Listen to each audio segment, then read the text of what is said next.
All right, Mr. Lupe, introduce yourself and tell us a little bit about the upcoming event at El Cine del Rey to promote Right. Jacinto Trevino. Okay. Well, my name is Lupe Casares. I the story I'm about to share with you, or the narrative, it has to do with the upcoming conference on the 28th, I believe, here in the Valley.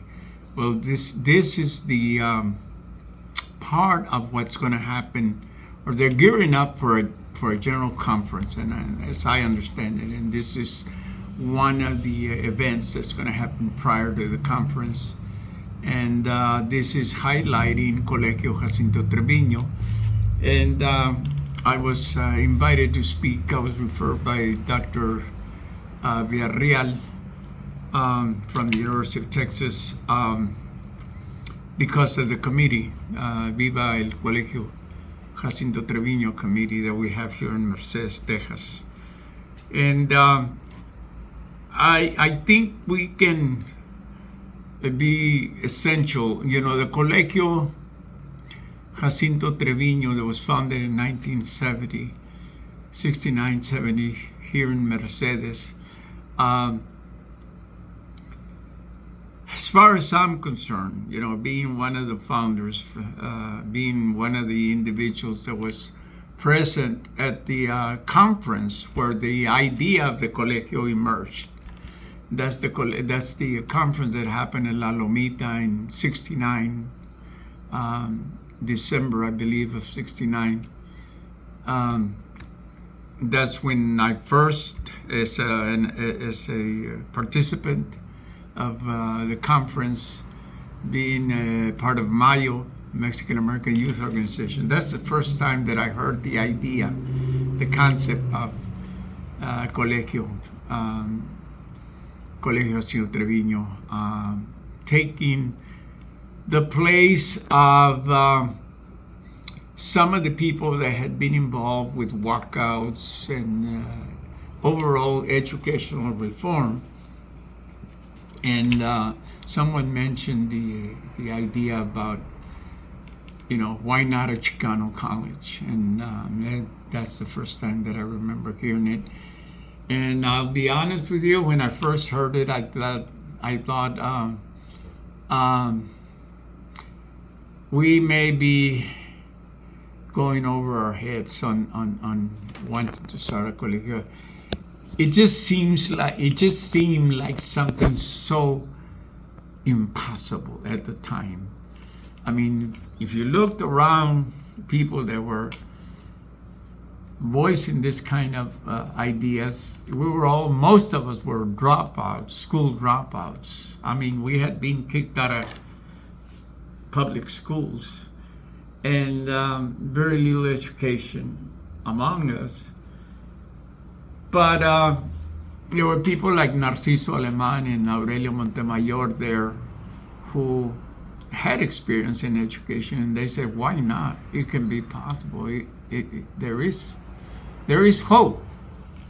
And so we went along. At that time, as activists, as Mayo activists, we were all in high gear. You know, nothing was impossible. And so that's one of the reasons that we supported the idea. And lo and behold, you know, less than 7-8 months later, it became a reality. You know, we got the accreditation from Antioch University, or Antioch College in those days, from Yellow Springs, Ohio. And within a year, we were operating as a university where we had people from all over the country came to support it, and started graduating people, preparing people. Something very unique happened in the scope of personnel. You know, we did not have the appropriate personnel to make the college function. You know, the faculty and the administration. And so it was something that we had to improvise. And that's where a lot of the Mayos, people that had been excluded or pushed out of the public education became administrators, or at least assistants to administrators. But we had to, that was a duty, that was a responsibility we had to assume in order to make this happen. But so the colegio became a reality, and to me, now that I'm writing about it, I'm writing a book. Blame the Sun is the name of the book, where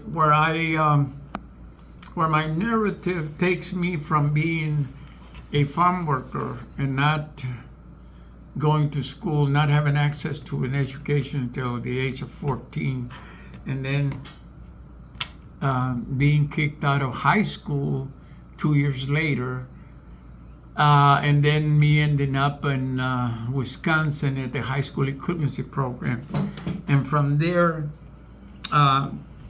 becoming politicized, returning to South Texas, joining Mayo, and then becoming one of the founders of the Colegio Citrui. And the irony is that when they kicked me out of high school, the counselor said something to me that was normally said to hundreds of other Mexican American youth. She said, "You need to find something else to do with your life because you're not college material." And lo and behold, if we not become the founder within a period of 2 years later of the first Chicano college in the country. So that was whatever you want to call it, social justice or whatever. But so one of the things that I know that just talking to Mark Anthony that will be discussed or celebrated on this upcoming conference will be the Jacinto Treviño, the man, the person from which the colegio was named. And he remains a legend here in the Rio Grande Valley and across the border in Mexico. Jacinto Treviño is a name that lives on not only his corrido, his ballad that you still hear on radio, being played on radio to this day, or for sure in some cantina it's playing somewhere, but also because there's a generation of Jacinto Treviños being born after him. Today, I'm talking about the present, there's a Jacinto Treviño young man in one of the barber schools here in Mercedes, and he is a descendant of Jacinto Treviño. Now, they were asking me about the corrido. The corrido specifies or narrates a story in which Jacinto Treviño supposedly got into a gun battle with a Texas Ranger. And that is not the story of the incident that brought Jacinto Treviño into the picture. That is not why he became popular. The corrido is one thing, and I believe, as a lot of people do, that the corrido speaks about Mexicanos and the resistance of Mexicanos against the Texas Rangers, which is more of a nationalistic outcry from the Mexican American in the United States against the Texas Rangers. What it says about how Jacinto got into a gun battle and how the botellas were flying all over the place and all that.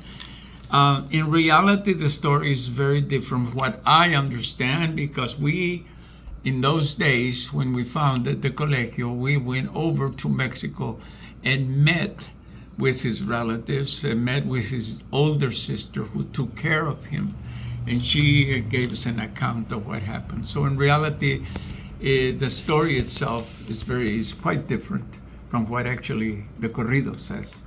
It was more of a his brother, Jacinto Treviño's brother, was working across in the United States, just across the river, and you have to imagine the location of the Rico, where the Treviños lived, and across the river.